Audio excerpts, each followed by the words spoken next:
We need to know what our goal is. We need to clearly define our objective. We need to understand what success looks like.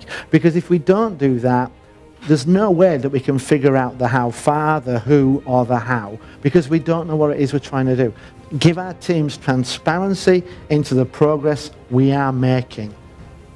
Because we've kept it simple to give them the confidence. Now we want to show them that the fruits of their labor are actually being turned into results. And when we do that, it's going to give them the motivation to keep pushing and keep going forward. Ask yourselves, when you look at your goals, am I focused on the right things? Do I know who's accountable? And spoiler alert, if it's a personal goal, it's you.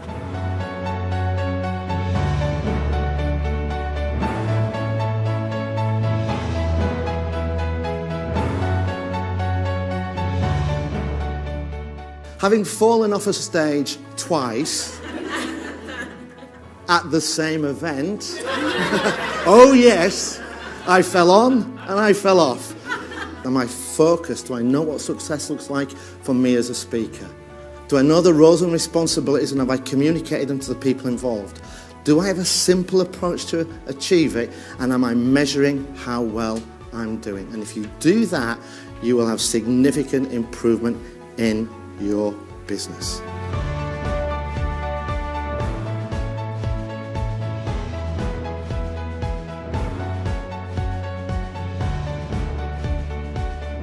I was trying to write this speech today.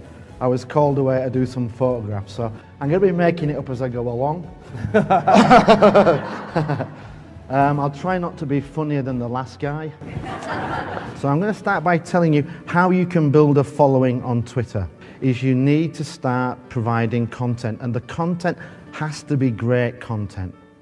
And where are you going to get great content from? Anybody heard of something called Google? It took me 9 months to build a following of 80,000. And that's how I got on to be a #1 leadership expert to follow on Twitter. And that's based on retweets and engagement.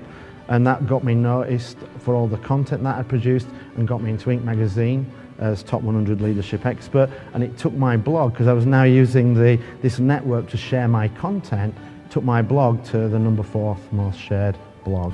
Inspiration comes from belief, but it all comes from seeing how you're going to be successful. If we can't see that, then why would I get excited and inspired?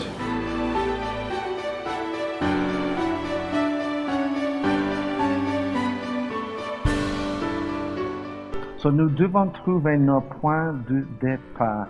Il faut passer de la pensée à l'action. Et le meilleur moyen de faire ça, c'est trouver quelque chose de facile et commencer avec ça.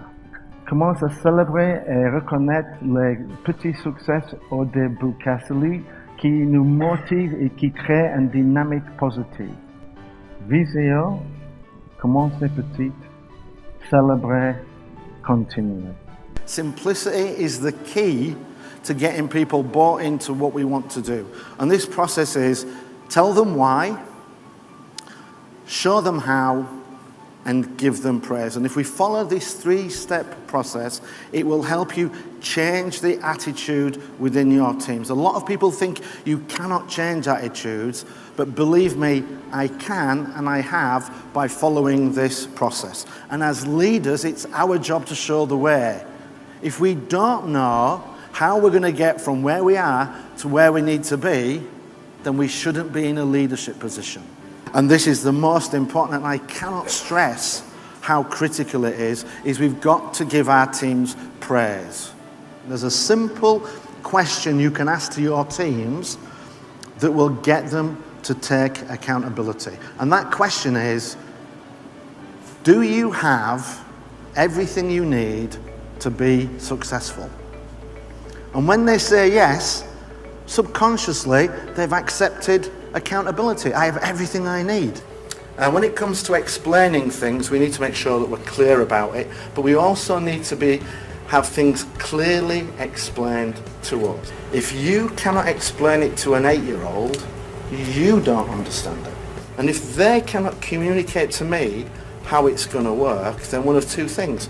they don't know, or they can't communicate it. And if they can't communicate it to their teams, that's going to impact belief. And if people have impacted beliefs, they're going to work less and they're going to go into the "I told you so, I saw that coming" mode. I want to talk about employee engagement, and why is that important?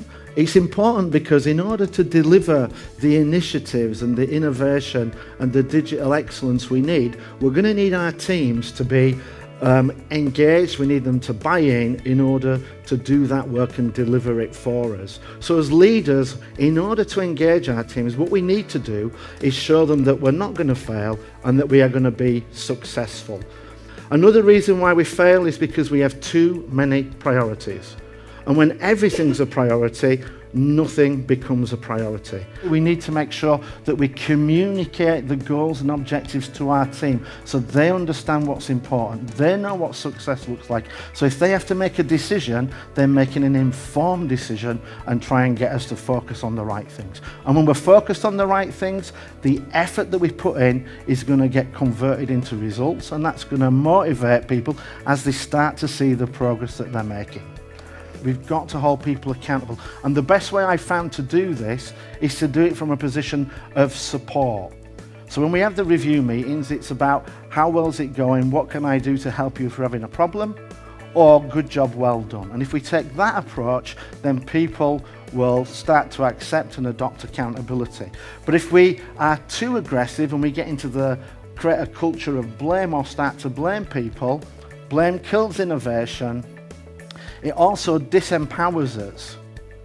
When we blame, we give away responsibility. We put somebody else in charge of making that solution happen. People are not afraid of hard work, they're afraid of failure. And as leaders, it's our job to give them that belief in themselves and create plans that show them step by step how they're going to be successful. That belief will make them excited and get them started and ready to go.